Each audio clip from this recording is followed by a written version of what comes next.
ಪ್ರೀತಿಯುಳ್ಳ ದೇವಜನರೇ, ನಿಮ್ಮೆಲ್ಲರಿಗೂ ಯೇಸು ಕ್ರಿಸ್ತನ ಶ್ರೇಷ್ಠವಾದ ನಾಮದಲ್ಲಿ ವಂದನೆಗಳು. ಶಾಲೋಮ್, ನಿಮಗೆ ಸಮಾಧಾನವಾಗಲಿ. ಈ ದಿನ ದೇವರ ವಾಕ್ಯದ ಧ್ಯಾನಕ್ಕಾಗಿರುವಂಥ ವಿಷಯ ಬಲಹೀನರನ್ನು ಉಪಯೋಗಿಸುವ ದೇವರು. ಅದಕ್ಕೆ ಆಧಾರವಾಗಿ 1 ಕೊರಿಂಥ ಬರೆದ ಪತ್ರಿಕೆ 1ನೇ ಅಧ್ಯಾಯ 27ನೇ ವಚನ, ದೇವರು ಜ್ಞಾನಿಗಳನ್ನು ನಾಚಿಗೆ ಪಡಿಸುವುದಕ್ಕಾಗಿ ಈ ಲೋಕದ ಬುದ್ಧಿಹೀನರನ್ನು ಆರಿಸಿಕೊಂಡಿದ್ದಾನೆ. ದೇವರು ಬಲಿಷ್ಠರನ್ನು ನಾಚಿಗೆ ಪಡಿಸುವುದಕ್ಕಾಗಿ ಈ ಲೋಕದ ಬಲಹೀನರನ್ನು ಆರಿಸಿಕೊಂಡಿದ್ದಾನೆ. ದೇವರು ತನ್ನ ದೊಡ್ಡ ಕೆಲಸಗಳನ್ನು ಸಾಧಾರಣ ಜನರ ಮೂಲಕ ಮಾಡುತ್ತಾರೆ. ಬಲಿಷ್ಠ ದೇವರು ಬಲಿಷ್ಠ ಜನರ ಮೂಲಕ ತನ್ನ ಕಾರ್ಯಗಳನ್ನು ಮಾಡಬಹುದು. ಆದರೆ ಹಾಗೆ ಮಾಡದೆ ಬಲಹೀನರನ್ನು ಆರಿಸಿಕೊಂಡು ಬಲಹೀನರನ್ನು ತನ್ನ ಮಹಿಮೆಗಾಗಿ ಉಪಯೋಗಿಸುತ್ತಾರೆ. ನಮ್ಮ ದೇವರು ಬಲಹೀನರನ್ನು ಉಪಯೋಗಿಸುವಂಥ ದೇವರು. ಅದಕ್ಕೆ ಯೆಶಾಯನ ಬರೆದ ಪ್ರವಾದನೆ ಗ್ರಂಥ 44:25ನೇ ವಚನ ಹೇಳುತ್ತದೆ, ಜ್ಞಾನಿಗಳನ್ನು ಹಿಂದಕ್ಕೆ ತಳ್ಳಿ ಅವರ ತಿಳುವಳಿಕೆಯನ್ನು ಬುದ್ಧಿಹೀನವಾಗ ಮಾಡುವವನು.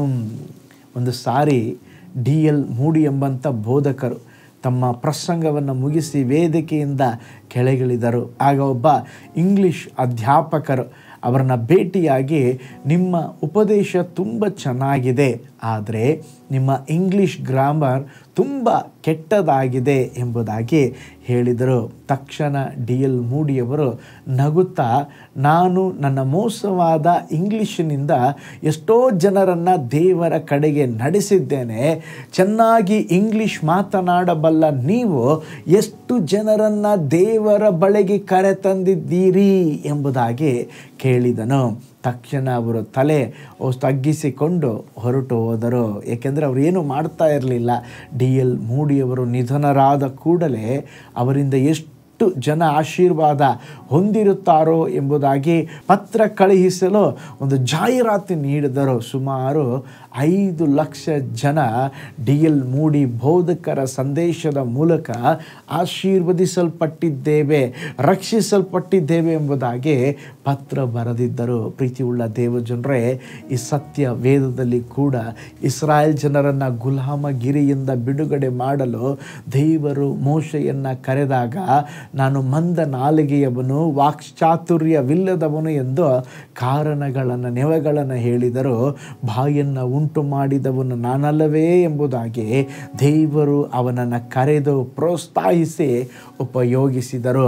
ಅಂತೆಯೇ ಯೆರೆಮೀಯನ ಜೀವಿತದಲ್ಲಿ ಸಹ ನೋಡ್ರೆ, ನನಗೆ ಹೇಗೆ ಮಾತನಾಡಬೇಕೆಂದು ಗೊತ್ತಿಲ್ಲ, ನಾನು ಚಿಕ್ಕವನ ಅನ್ನುತ್ತಾರೆಂಬುದಾಗಿ ಅವನು ದೇವರ ಬಳಿ ಹೇಳಿದಾಗ ದೇವರು ಹೇಳ್ತಾ ಇದ್ದಾರೆ, ನೀನು ಚಿಕ್ಕವನೆಂದು ಹೇಳಬೇಡ, ನಾನು ನಿನ್ನನ್ನು ಕಳುಹಿಸುವವರೆಲ್ಲರ ಬಳಿಗೆ ಹೋಗು, ನಾನು ನಿನಗೆ ಆಜ್ಞಾಪಿಸುವುದನ್ನೆಲ್ಲ ಮಾತನಾಡು, ಅವರಿಗೆ ಭಯಪಡಬೇಡ ಎಂದು ಹೇಳಿ ಕರ್ತನು ಕೈ ಚಾಚಿ ತನ್ನ ಬಾಯನ್ನು ಮುಟ್ಟಿ ತನ್ನ ವಾಕ್ಯಗಳನ್ನು ಯೆರೆಮೀಯನ ಬಾಯಲ್ಲಿ ಇಟ್ಟರು.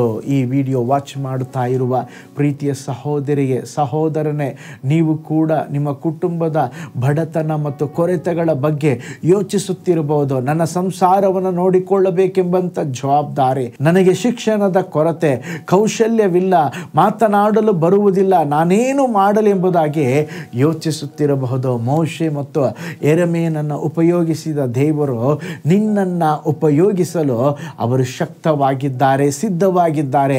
ನೀವು ಆತನನ್ನು ನಂಬಿ ಆತನ ಕೈಗೆ ನಿಮ್ಮನ್ನು ಒಪ್ಪಿಸಿಕೊಟ್ಟಾಗ ಮೋಶೆಯಂಥ ಲಕ್ಷಾಂತರ ಜನರಿಗೆ ಆತನು ನಿಮ್ಮನ್ನು ಆಶೀರ್ವಾದವಾಗಿ ಉಪಯೋಗಿಸಲು ಸಾಧ್ಯ.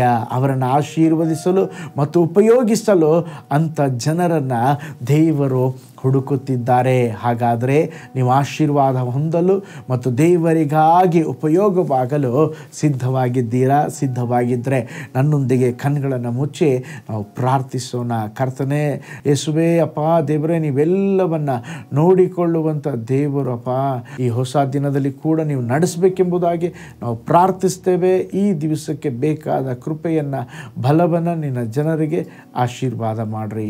ಈ ವಿಡಿಯೋ ವಾಚ್ ಮಾಡಿದ ಪ್ರತಿಯೊಂದು ಕುಟುಂಬಗಳಿಗಾಗಿ ನಾವು ಪ್ರೇಯರ್ ಮಾಡ್ತೇವೆ. ಬ್ಲೆಸ್ ಮಾಡಿರಿ ಯೇಸುವಿನ ಹೆಸರಿನಲ್ಲಿ ತಂದೆಯೇ, ಆಮೇನ್.